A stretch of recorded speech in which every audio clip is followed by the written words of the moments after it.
Assalamualaikum warahmatullahi wabarakatuh. Perkenalkan, nama saya Fahmi Ilmiamsyah, NIM E2019-2237.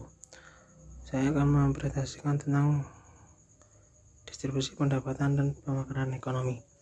Seperti yang sudah kita ketahui bahwa untuk mengatur tingkat kesejahteraan masyarakat di suatu negara, maka digunakan data pendapatan per kapita negara tersebut.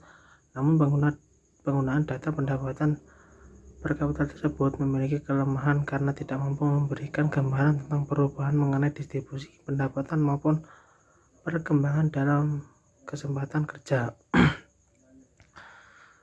Padahal hal tersebut penting untuk mengetahui keberhasilan pemerataan pembangunan yang telah tercapai oleh suatu negara, khususnya negara-negara berkembang. Pada para ahli ekonomi dan ilmu sosial lainnya, sejak tahun 1970 telah menunjukkan rasa ketidakpuasan mereka terhadap corak pembangunan yang dirasakan oleh banyak negara berkembang hingga saat ini. Dari hasil analisis, terdapat distribusi pendapatan beberapa negara menunjukkan gambaran mengenai distribusi pendapatan relatif maupun distribusi pendapatan mutlak. Distribusi pendapatan relatif adalah perbandingan antara jumlah pendapatan yang diterima oleh berbagai golongan penerima pendapatan sesuai dengan persentase pendapatan yang diterima. Sedangkan distribusi pendapatan mutlak adalah presentasi jumlah penduduk yang pendapatannya mencapai suatu tingkat pendapatan menentu atau kurang dari jumlah tersebut.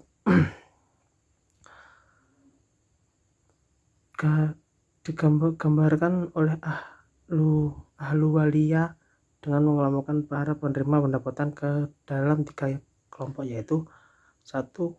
40% penduduk pendapatan paling rendah, yang kedua 40% pendapatan penduduk berpendapatan menengah, yang ketiga yaitu 20% penduduk berpendapatan paling tinggi.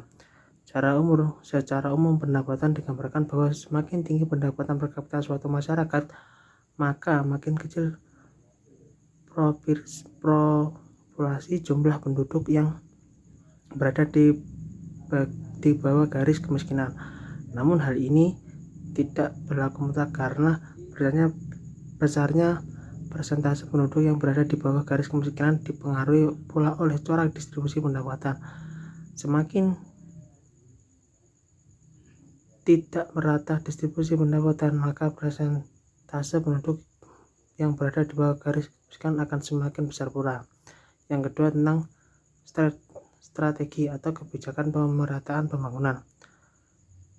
Hipotesis U terbalik dikemukakan oleh Sion Kuznets yang menekankan adanya trade-off antara perubahan dan pemerataan, di mana pemerataan pembangunan tidak dapat berjalan seiring dengan pertumbuhan ekonomi. Namun secara empiris, negara-negara Asia Timur dari data yang ada menunjukkan bahwa pertumbuhan ekonomi dan pemerataan pembangunan dapat berjalan pada saat yang bersamaan. Menurut Ismail pada tahun 1995 yang mengacu pada hasil studi Cheng-Lai mengenai studi pembangunan yang diterapkan oleh Taiwan pada masa awal pembangunan menyebutkan setidaknya ada 4 hal yang harus dilakukan menghindari kondisi yang disebut. Yang pertama yaitu adanya transfer surplus dari sektor pertanian, sektor industri yang berjalan baik. Yang kedua yaitu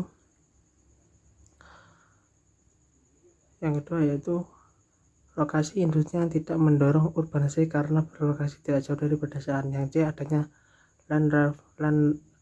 land reform yang menghilangkan elit kekuasaan di daerah pedesaan yang mengurangi konsentrasi kekayaan serta mendorong tuan tanah menanam modal di sektor industri.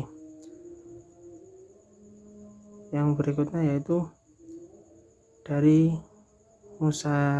Musayama dalam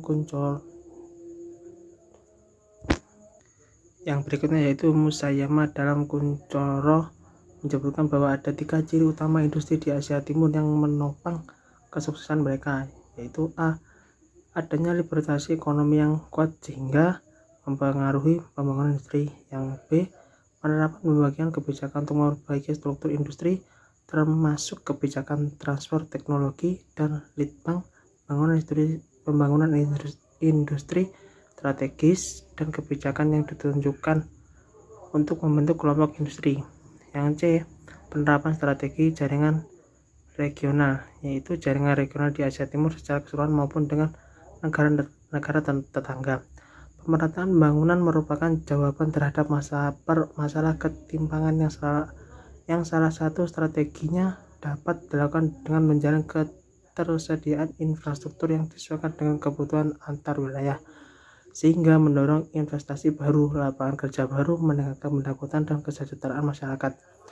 Sebagai pendapat dari beberapa bergeraknya ekonomi lokal, kajian teori ekonomi bangunan menjelaskan bahwa untuk menciptakan meningkatkan kegiatan ekonomi diperlukan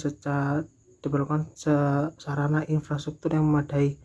Infrastruktur juga merupakan segala sesuatu yang menunjang untuk terselenggaranya suatu proses pembangunan suatu daerah. Beberapa hasil studi menyebutkan hasil pembangunan infrastruktur memiliki peran di antara sebagai katalisator atau proses produksi, pasar, dan konsumsi akhir, serta memiliki peranan sebagai social event head kapital yang berkontribusi terhadap pertumbuhan ekonomi. Sekian dari saya, kurang lebihnya mohon maaf. Assalamualaikum warahmatullahi wabarakatuh.